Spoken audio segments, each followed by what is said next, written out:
At 4:58 a.m. Moscow time, October 27th, 2025, a single Ukrainian drone dives through the fog. Target a ventilation shaft no wider than a doorway. 10 feet to the right, and the mission fails. 5 feet to the left, and it ignites a gas main, turning a city block into fire. 4 seconds to impact. 100 miles away, a control operator whispers one word: execute. That drone is not just a weapon, it is the final move in a deception plan, months in the making. A digital illusion, designed to blind the most expensive air defense network on Earth. Hours earlier, Russian radar screens lit up like a Christmas tree. 200 incoming drones, or so they thought. In reality, only 50 were real.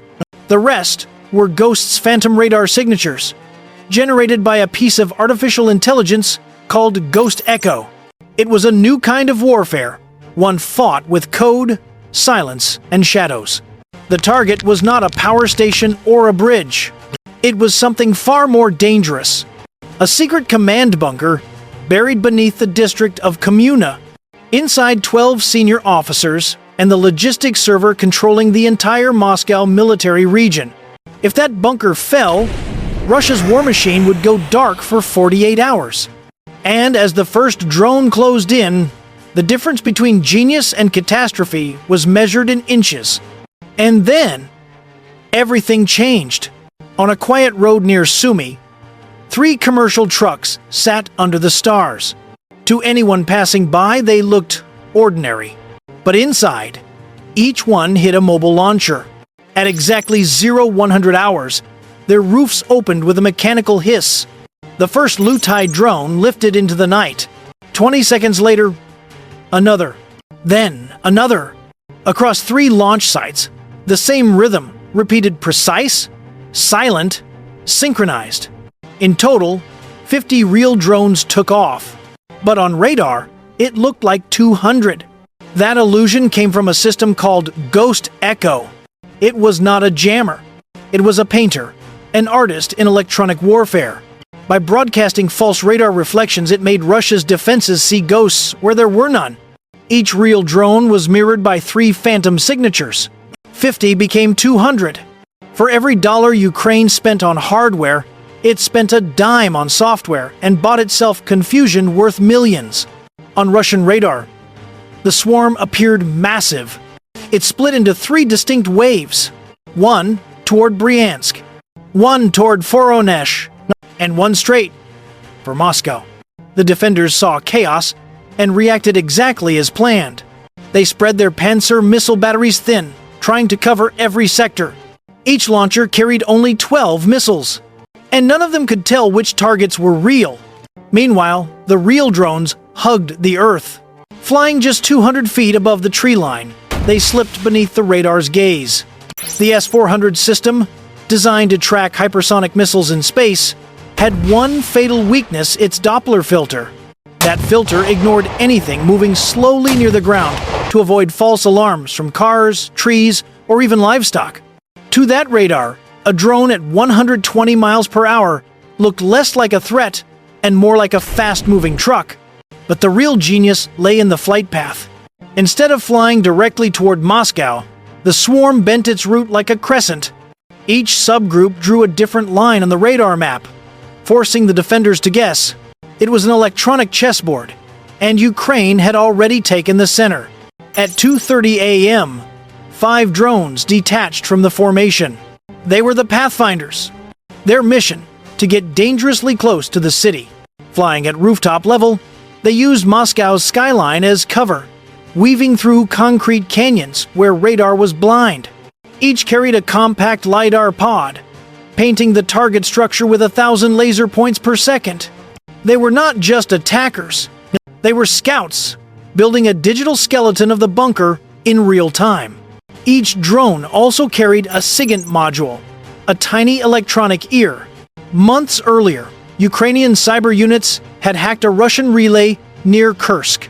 They knew exactly which frequencies Moscow's air defenses used. Now, the Pathfinders listened, and what they heard confirmed everything. The target was alive. encrypted transmissions, thermal signatures, and a single unmistakable pattern, the breathing pulse of a command center deep underground. Then came the breakthrough. The LiDAR found the ventilation shaft, the weak spot, only 3 feet wide. The signal intercept mapped 4 Panzer batteries around the city. Every piece of data lined up. The math was perfect. But perfection has a price. The closer they flew, the more they risked detection. Every second in that sky was borrowed time. One wrong signal, one reflection off a window, and 100 missiles would fill the air. At 3:10 a.m., the 5 Pathfinders turned north, slipping back into the swarm's shadow. Their data uplinked to the strike group, 50 real drones flying low, cold, invisible. Above them, Russia's radar network screamed with noise, chasing ghosts that didn't exist. By now, every missile operator around Moscow was awake. They had no idea that the real killers were already under the radar, moving closer by the minute. The trap was set. The phantom swarm was working. And inside that chaos, 50 real machines were flying toward the capital, unseen, unheard, unstoppable. Above Moscow, the game changes. At 04:35 a.m., the A-50 AWACS climbs into the sky. Its radar paints the Earth like a moving map. For the defenders, that aircraft is a god. It can see what ground radar cannot. It can spot anomalies and call in fire.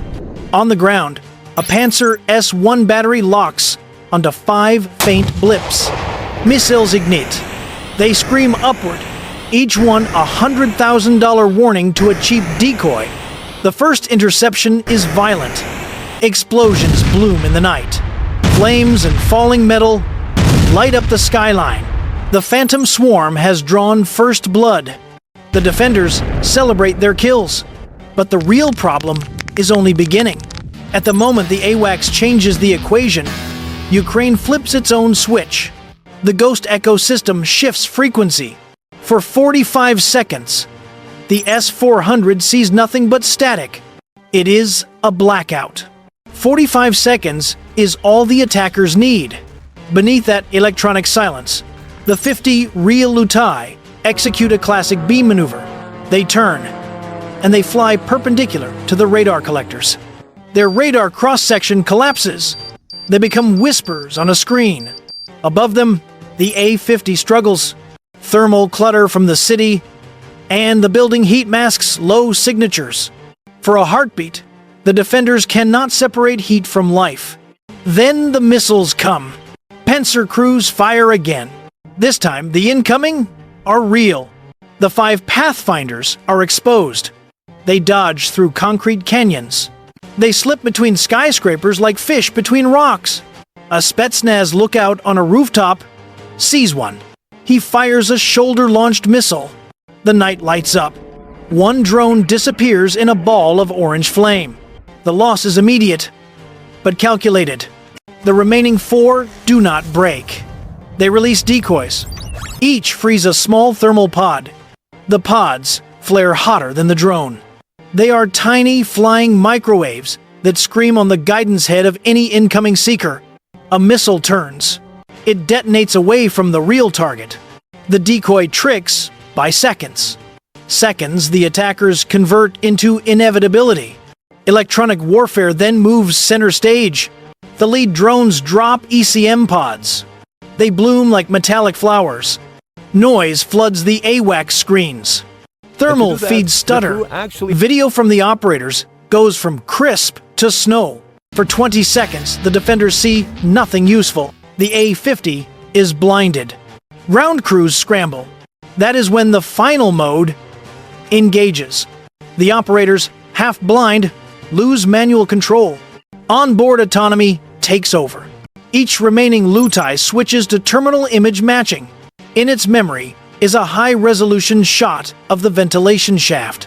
The drone compares what it sees to what it knows. When the match is perfect, it commits. They dive at 120 miles per hour. They do not dodge. They do not hesitate. They fly like fists aimed at a hinge. On the screens of the last ditch, Panzer batteries, chaos blooms. Operators have minutes, then seconds, then almost nothing. They fire their last missiles at the loudest threat on their displays. They pick the phantom wave. They take the bait. In the final 90 seconds, the defenders reload. In those precious seconds, 4 Lutai become miniature guided penetrators.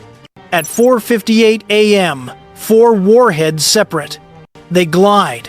Their small tail surfaces guide them toward a 3-foot-wide ventilation shaft. They strike with precision. They do not explode on impact. They punch through 10 feet of reinforced concrete. Then they wait. The delay fuse is tactical. It lets the penetrator bury itself deep into the bunker. It lets the blast wave become trapped. When the explosives finally detonate, the shock front has nowhere to go. It reflects. It amplifies. Concrete support columns do not bend. They snap. Inside the command center, server racks twist and fold. Power supplies rip apart. Hard drives become twisted scrap. Lights go out. A network goes silent.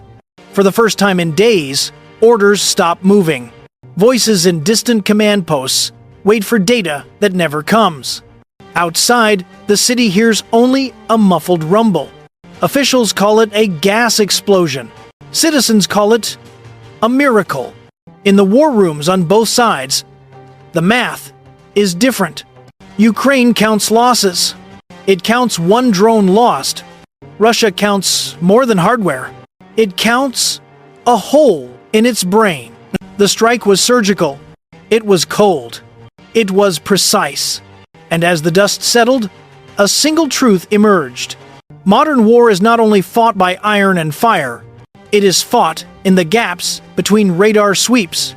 It is fought in the silence, during a blackout.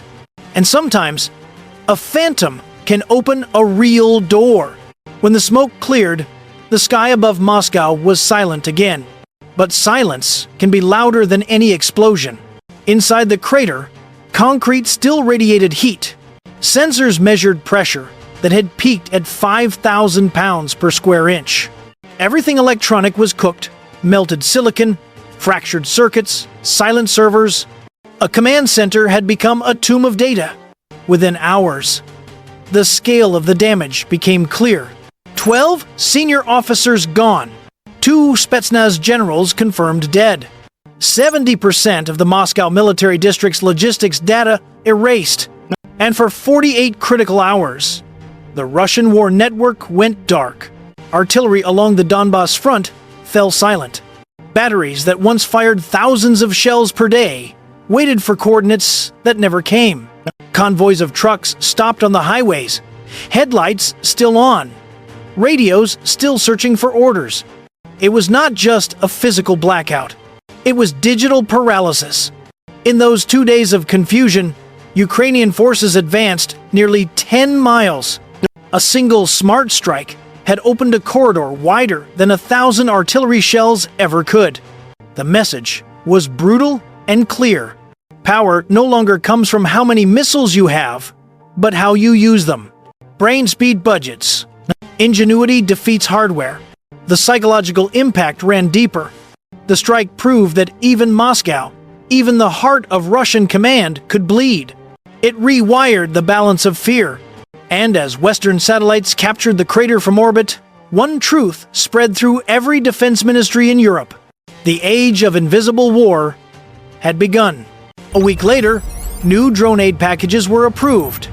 Billions in funding, thousands of machines, and a quiet understanding that the battlefield had changed forever.